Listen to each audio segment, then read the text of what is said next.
ایک اور روایت ہے کہ حضرت ابوبکر صدیق رضی اللہ تعالیٰ عنہ بیان کرتے ہیں کہ انہوں نے عرض کیا یا نبی اللہ اس آیت کے بعد کس طرح بہتری ہوگی، یعنی کہ ہر برائی کی سزا دی جائے تو پھر کیسے ہوگا؟ تو آپ نے پوچھا کون سی آیت کے بعد؟ حضرت ابوبکر صدیق نے عرض کیا کہ اللہ تعالیٰ فرماتا ہے نہ تمہاری آرزوؤں کے مطابق ہوگا نہ اہل کتاب کی خواہشوں کے مطابق ہوگا، جو بھی برا کام کرے گا اس کو اس کی سزا دی جائے گی۔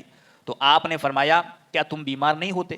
سرکار علیہ الصلوۃ والسلام نے فرمایا، جب صدیق اکبر نے یہ آیت پڑھ کر کہا کہ ایسے تو کیسا ہوگا کہ ہر برائی کی سزا دی جائے گی تو پھر کیسے نجات ہوگی، تو سرکار نے فرمایا کیا تم بیمار نہیں ہوتے، کیا تم غمگین نہیں ہوتے، کیا تم کو مصیبت نہیں پہنچتی؟ فرمایا تمہاری برائیوں کی یہی سزا ہو جایا کرتی ہے۔ یعنی مومنوں کے لیے یہ جو مصیبتیں آتی ہے بیماری کی شکل میں ہو، چاہے کوئی آزمائش کی شکل میں ہو، چاہے کوئی تکلیف کی صورت میں ہو، تو یہ آزمائش سے مصیبتیں ہمارے گناہوں کا کفارہ بن جایا کرتی ہے۔ اس کی وجہ سے ہمارے صغیرہ گناہ جو ہے وہ اللہ معاف فرما دیتا ہے۔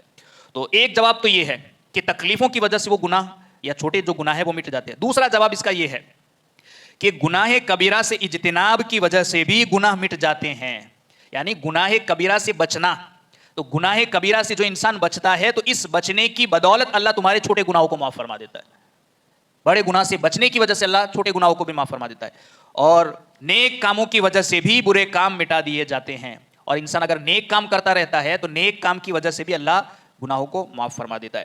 قرآن کے اندر اسی سورت کے اندر آگے وہ آیت آئے گی، اللہ ارشاد فرماتا ہے اِن تجتنبوا کبائر ما تنہون عنہ نکفر عنکم سیئاتکم وندخلکم مدخلا کریما۔ ترجمہ یہ ہے کہ اگر تم ان کبیرہ گناہوں سے اجتناب کرتے رہو، بڑے گناہوں سے بچتے رہو، اجتناب کرتے رہو جن سے تمہیں روکا گیا ہے، تو ہم تمہارے صغیرہ گناہوں کو مٹا دیں گے اور تم کو عزت کی جگہ داخل کر دیں گے۔ یہ قرآن کا فیصلہ ہے کہ اگر انسان بڑے گناہ سے بچتا ہے تو اللہ کا وعدہ ہے کہ بڑے گناہ سے بچنے کی بدولت اللہ چھوٹے گناہوں کو معاف فرما دیتا ہے۔